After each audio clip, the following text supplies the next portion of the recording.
Salut tout le monde, voilà, je reviens vers vous. J'ai choisi un autre cadre cette fois-ci, qui est mon petit arbre magique au jardin zen du Kistilik. Je vous laisse écouter parce qu'on entend bien les oiseaux ici. Il y a beaucoup d'oiseaux. Alors, c'est rigolo parce qu'en fait, bon, vous ne l'aurez pas exactement à ce moment-là, mais je fais cette vidéo quasiment à 15h55. Le dimanche 9 octobre 2022 et c'est exactement le moment où la pleine lune est vraiment à son apogée. Pleine lune dans le signe du bélier alors qu'on est encore dans la balance. Alors vous savez que dans cette saga de finalement de vidéos, vous savez que je veux instaurer, vous voyez, voilà, 22 vidéos sur 11 mois, voilà, à chaque nouvelle et pleine lune. Encore une fois, c'est drôle parce qu'il n'y a rien à faire. En suivant les chiffres, hein, on a fait le 1, le battleur, le 2, la papesse. Et puis là, on est le 3, l'impératrice. Alors, ce qui est intéressant, évidemment, c'est que, et je vais vous expliquer pourquoi j'ai choisi ce cadre et les conseils que j'ai envie de vous prodiguer pour les 15 jours à venir, voilà, en attendant la prochaine nouvelle lune. Vous voyez, c'est aussi pour amener, voyez, une sorte de paix, voilà, trouver un endroit un petit peu paisible. Pourquoi? Parce que, bon, on était déjà dans cette recherche de l'équilibre, voilà, qui n'était pas obligatoirement évident. Avec la dernière nouvelle lune, on est toujours dans cette recherche de l'équilibre, sauf que là, aujourd'hui, en plus 15h55, donc c'est très significatif, 3 fois 5. Donc 3 fois 5, donc il y a le 3 avec la dynamique, hein, le 5, le changement, la quintessence. Donc c'est un peu comme si, vous voyez le bélier, hein, il fonce tête baissée, il a les cornes et tout ça. Et donc il vient un peu amener une énergie de feu dans cette énergie d'équilibre. Donc d'ailleurs, quand on regarde, vous voyez, bon, par exemple ma carte, hein, voilà, je vous la montre. L'impératrice, qu'est-ce qu'on a? L'impératrice, on dit communication, je suis prêt à recevoir, mais vous voyez, finalement, on a des dauphins. Donc des dauphins, c'est aussi voilà, quelque chose de tranquille, quelque chose de serein, qui est très relié à l'eau. Et puis on a le feu, voilà, on a le feu, et vous voyez, comme l'énergie du bélier, donc vous voyez, il n'y a pas de hasard. Comme d'hab, à chaque fois, c'est complètement dingue, ça correspond. Et c'est comme si finalement, voilà, on était invité là, c'est comme si on sortait de quelque part un peu de ce statu quo. Et il était temps en fait de mettre les choses en dynamique. Voilà, de mettre les choses en dynamique. Pour autant, comme le bélier est un signe de feu qui est très fort, et peut-être que cette dynamique, voilà, elle va être un petit peu forte et un petit peu violente pour la balance. Et peut-être que voilà, ça peut nous faire perdre un petit peu l'équilibre. Vous voyez, je vous rappelle, hein, l'impératrice, elle domine, voilà. Elle domine, elle est sur son trône, elle a sa couronne, elle a, voilà, il y a une espèce de motard depuis tout à l'heure, mais c'est loin en fait, mais comme il y a rien autour d'ici, on l'entend, et puis il fait l'idiot avec sa moto, donc nous c'est pas juste à côté, mais j'imagine que pour les gens qui habitent à côté, ça va pas être sympa. Donc peut-être vous allez l'entendre, je sais pas, en dehors des sons d'oiseaux. Donc cette impératrice, voilà, cette impératrice, le feu. Donc qu'est-ce que j'ai envie de vous dire dans cette vidéo? Eh bien finalement, voilà, il est temps effectivement de mettre en dynamique. Nous c'est ce qu'on fait d'ailleurs au Jardin Zen du Kistilik. On est en train de préparer une dynamique pour la suite, voilà, pour la concrétiser. On en parlera à la prochaine nouvelle lune. Donc finalement, vous savez bien, nouvelle pleine lune, qu'est-ce qui se passe? Nouvelle lune, nouvelle énergie, on peut mettre en place des choses nouvelles. Et pleine lune, c'est plutôt un mouvement descendant. Donc ça veut dire que finalement, on est invité à se décharger, à en terminer encore une fois avec certaines choses. Donc moi, j'ai envie de vous poser la question, voilà, peut-être pour trouver finalement, parce que c'est toujours ça, trouver là on est la balance et le bélier, donc ça veut dire quoi? Ça veut dire trouver l'action juste, ça veut dire trouver qu'est-ce que je dois faire en dynamique, mais qui est dans l'équilibre, voilà. Donc finalement, qu'est-ce qui m'empêche encore d'être dans l'équilibre pour trouver cette dynamique? Donc finalement, le trop plein, voilà. Qu'est-ce qu'il y a de trop plein, de quoi, de qu'est-ce qui m'empêche? Donc j'ai pas pensé d'ailleurs à la question que ça allait poser, parce que vous savez, la première question, c'était finalement comment et pourquoi me connecter à l'abondance, parce que finalement, c'était la connexion avec la source. Bah, il m'emmerde un peu, lui, avec sa mobilette, enfin sa motocross plutôt. Le 2, c'était finalement comment et pourquoi trouver un équilibre. Et là, j'ai envie de dire, voilà, il y a l'action et puis il y a l'action juste. Vous savez, c'est comme je dis toujours, vous voyez, quand je réaligne l'Atlas, on est déséquilibré en fait de gauche à droite. Pourquoi? Parce que la gauche, c'est l'être, c'est le féminin, c'est l'intuitif, c'est l'intuition. Et puis le côté droit, c'est le faire, le faire, le faire. Et puis finalement, dans notre corps, qui reste un élément extrêmement important, puisque le corps, c'est ce qui va nous permettre de nous reconnecter à la Terre, d'accord? Donc finalement, vous voyez, on prépare ça, la connexion à la Terre, voilà, donc j'ai peut-être choisi l'arbre pour ça, inconsciemment. Et ben en fait, donc se reconnecter à la terre, l'élémentaire, mais tant qu'on n'est pas, c'est parce que j'entends l'autre bruit, ça me perturbe. Donc j'ai peut-être mal choisi l'endroit finalement, mais non, je vais essayer de rester centré sur ce que je suis en train de vous dire. Et donc finalement, ce côté gauche, il est extrêmement important. Parce que sinon, finalement, on est toujours en déséquilibre dans notre action. C'est vraiment ce dont je parle. Et finalement, on va toujours essayer de faire, essayer de faire, essayer de faire. Mais finalement, cette action, elle est pas équilibrée, elle n'est pas initiée de manière juste, finalement, probablement par notre ressenti, par notre équilibre dans tous nos éléments. Voilà. Donc, peut-être que la question aujourd'hui, pourquoi et comment finalement se mettre en action. Est-ce que vraiment se mettre en action, c'est absolument nécessaire? Des fois, se mettre en action, ça veut dire aussi ne rien faire. Ça veut dire laisser agir. Ça veut dire, vous savez, j'ai initié une intention en 1. Je la laisse pousser en 2, et puis finalement, peut-être que l'action juste, c'est de ne rien faire. Vous voyez, c'est pas obligatoirement je dois faire, je dois peut-être laisser agir. Alors c'est drôle parce que, voilà, je vais pas vous raconter ma vie, mais il s'est passé quelque chose tout à l'heure. Et là, c'est comme si finalement j'avais une réponse. C'est-à-dire, bah ok, je mets cette situation au point zéro, vous savez, comme je dis toujours, même si je ne sais pas comment. Et puis, je laisse agir. Et vous savez, en Feng Shui, voilà, pour faire le relais avec le Feng Shui, donc, pour revenir à la question, avant de dire le Feng Shui, voilà, pour pas vous mélanger les pinceaux, le conseil que j'aurais envie de vous donner dans les 15 jours à venir, c'est voilà, par rapport à votre vie, votre situation aujourd'hui, par rapport à si vous avez un petit peu suivi depuis la première vidéo, eh bien aujourd'hui, qu'est-ce que je dois faire si je veux faire vraiment une action juste? Alors de manière générale ou peut-être dans une situation particulière qui vous préoccupe. Et finalement, dans cette action juste, et ben de vous poser vraiment la question. Est-ce que je dois faire ça vraiment, me mettre en action, ou est-ce que finalement je dois laisser agir, ne rien faire, et puis laisser venir ce qui doit venir, tout simplement. Donc oui, posez-vous vraiment la question, voilà, de l'action juste aujourd'hui pour vous. Qu'est-ce que vous avez à faire? Voilà, peut-être qu'il y a des choses, ben, faites ce que vous avez à faire, et puis d'autres, vous devez laisser agir tranquillement, vous voyez, dans toute votre puissance, dans tout votre équilibre, dans tout votre positionnement, vous voyez, voilà.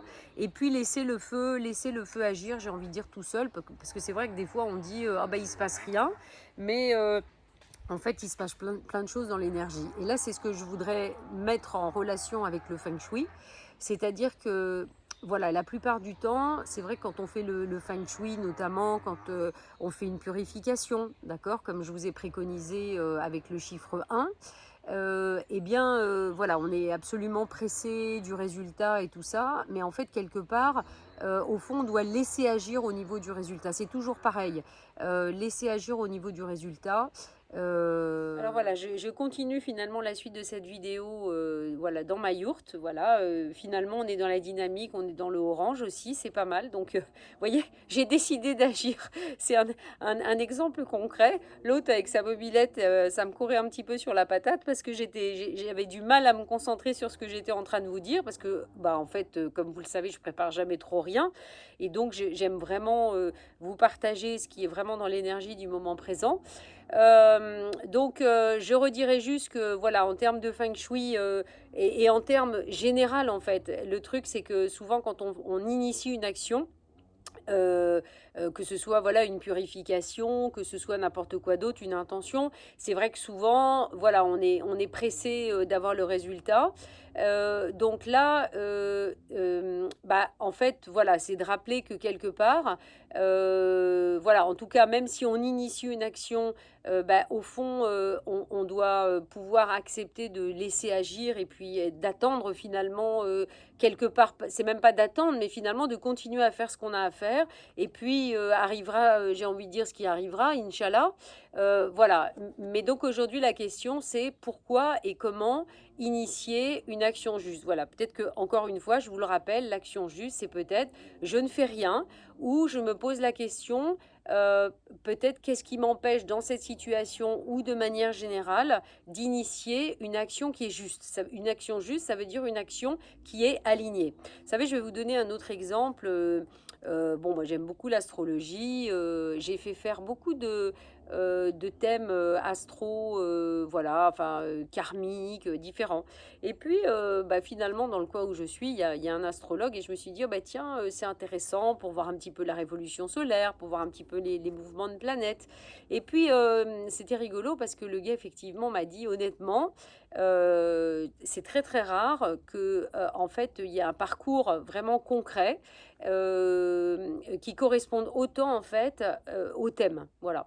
Et moi je lui ai dit bah oui mais quelque part je comprends mais en fait bah, c'est vrai que voilà j'avance depuis déjà un bon petit moment en fait en conscience et finalement je sais voilà malgré tout que même si bah, évidemment c'est pas toujours facile il y a des obstacles voilà c'est pas toujours évident bah en fait voilà je suis alignée finalement dans l'action juste, c'est-à-dire dans ce que je ressens et dans ce que je dois faire. Voilà. Donc l'impératrice, c'est vraiment ça. C'est vraiment je crée à partir de mon feu sacré, c'est-à-dire donc à partir vraiment de ce que je suis, de mon intuitif.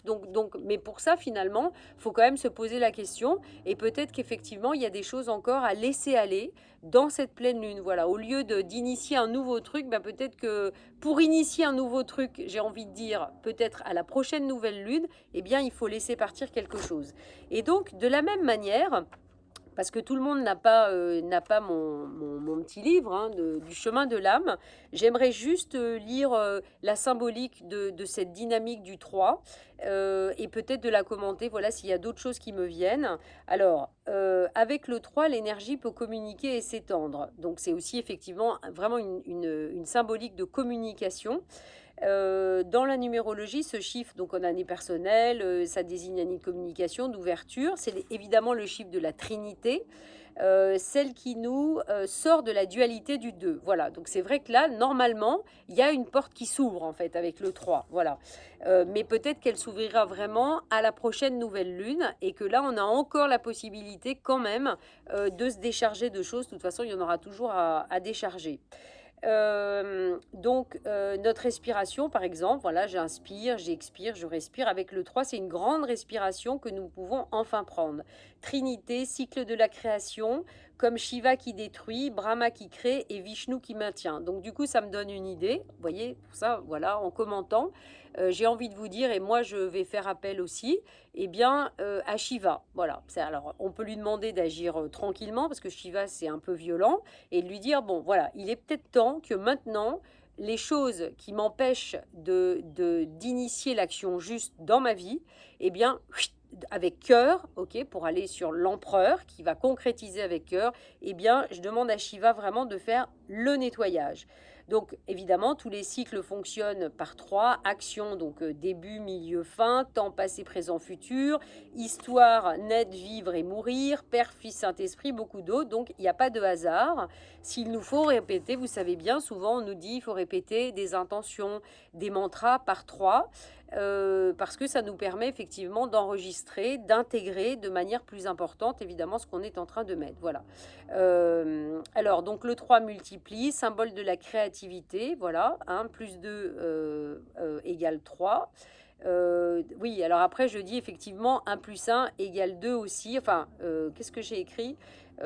Oui, l'équation du couple sacré, voilà, parce qu'effectivement, on peut dire que 1 plus 1 égale 3, parce que au fond, quand deux unités, comme nous ici, en fait, quelque part, le jardin zen du Guécédic, c'est une création de deux unités qui sont en fait dans leur rail, d'accord, donc qui agissent de manière juste, en fait, deux impératrices finalement, d'accord, et bien les deux impératrices font que finalement, au bout du compte, on a une création même qui est démultipliée, c'est-à-dire qu'on n'a pas besoin d'avoir 1 plus 2 qui est quelque part le chiffre mathématique. Voilà.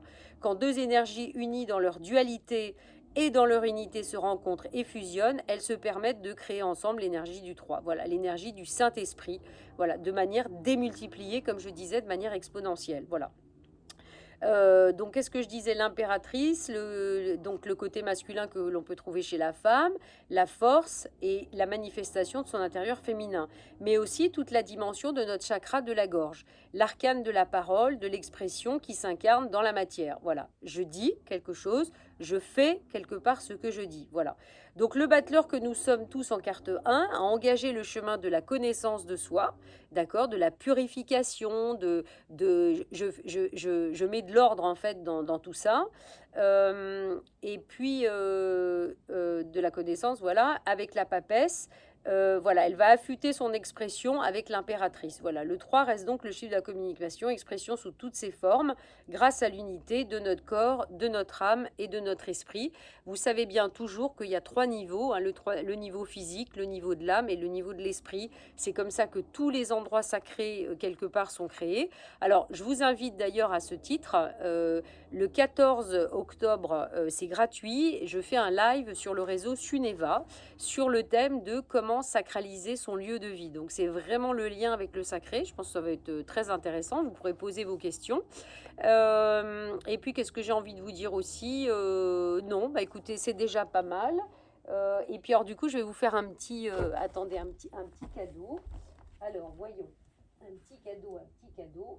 Voilà. Je vais, je sais pas si, voilà. Ça, c'est le bol du chakra de la gorge, donc. Voilà.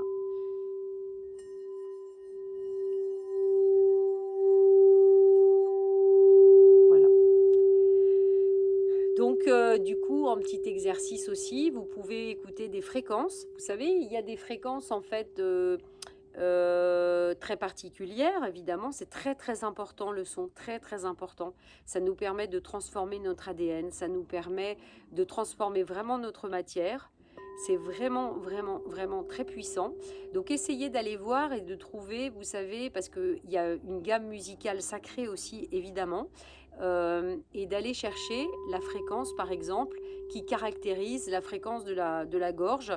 Je l'ai lu tout à l'heure, mais je vous le mettrai peut-être dans le petit descriptif. Et je vous invite, par exemple, à écouter cette musique, voilà, vous, peut-être à la passer dans votre maison, voyez, pour vous permettre, quelque part, voilà, de ressentir finalement qu'est-ce que vous avez à exprimer, qu'est-ce que vous avez à exprimer. Et peut-être finalement c'est ce qui me vient maintenant, que peut-être finalement, voyez, c'est en exprimant, peut-être que la chose à lâcher aussi, c'est peut-être quelque chose que vous n'avez pas encore exprimé, voilà. Et du coup, parce que vous ne l'avez pas encore exprimé, ça vous empêche d'être dans l'action juste, voilà. Alors, je ne sais pas si ça vous parle, je pense que, voilà, c'est pas venu par hasard. Donc, pourquoi et comment, quelque part, se mettre dans l'action juste? Eh bien, peut-être exprimer, hein, comment?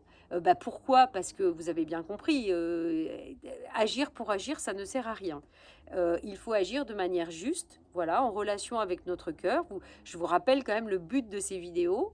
Voilà, même si vous m'avez suivi dans le passé pour le feng shui, je ne fais pas du feng shui pour faire du feng shui, pour faire du feng shui dans les maisons et que ça s'arrête là. Le feng shui, c'est pour nous permettre une meilleure connaissance de nous-mêmes, nous relier à la source, nettoyer. Et puis retrouver justement cette énergie et cette possibilité de l'action juste. C'est pour ça que je fais du feng shui, c'est pas pour autre chose. Donc, c'est pas feng shui pour feng shui, puis c'est une case, et puis ce n'est pas relié au reste. Donc voilà, je vous invite vraiment dans cette réflexion. Donc pourquoi et comment l'action juste? Ben voilà, on sait pourquoi. Et puis comment? Eh bien, peut-être en exprimant ce qu'on a besoin d'exprimer. Alors peut-être que c'est un silence, justement, on doit laisser agir. Peut-être que c'est quelque chose qu'on doit dire. Peut-être que c'est... Vous voyez, voilà. Donc voilà, bah écoutez, et voilà, vous comprenez pourquoi aussi, voilà, l'action juste, je ne prépare pas. Je sais que je dois faire une vidéo, peu importe si c'est peut-être un petit peu décousu, peut-être, voilà, mais c'est ça le plus important en fait, c'est l'essentiel de, voilà, de l'information, de l'énergie. Hein. Donc on travaille avec éventuellement un bol, voilà, qui est dans la note do, ré, mi, fa, sol, qui est sur le sol. Donc voilà l'énergie de la gorge. On va voir dans les gammes de musique sacrée et on regarde la fréquence qui correspond à la gorge. Donc on peut écouter ces musiques, la mettre dans la maison. Et puis voilà, si on ne doit pas agir, eh bien on n'agit pas. Voilà, tout va bien. Il y a toujours quelque chose. Enfin voilà, c'est ce qu'on appelle l'action juste, qui n'est pas obligatoirement de l'action. Voilà, écoutez, j'espère que tout ça aura été clair pour vous. Donc tout ça, c'est des petits conseils finalement. Hein, je vous rappelle, ces vidéos, c'est des petits conseils. C'est voilà, c'est de l'énergie. C'est pour vous faire réfléchir, vous faire vous questionner. Voilà, partager un moment. Et puis, bah, évidemment, le feng shui, oui, toujours. Donc, si vous êtes perdu dans votre feng shui, que vous avez envie d'une petite expertise à distance, eh bien, je reste disponible. C'est le cœur de mon métier et à chaque fois, il y a des grandes choses qui sont décodées. On se parle avant, on se parle après, en vidéo, en WhatsApp. Il ne faut pas grand-chose, mais effectivement, je suis un vrai scan. Voilà, je décode vraiment en profondeur, vous le savez, votre intérieur. Voilà. Donc, je vous dis à bientôt. Voilà. Travaillez donc avec l'impératrice qui est en vous, d'accord? Et puis, je vous dis à la prochaine fois. Je ne sais plus quand est la prochaine nouvelle lune, mais bon, j'imagine que ça doit être avant la fin du mois. Voilà. Je vous dis à bientôt.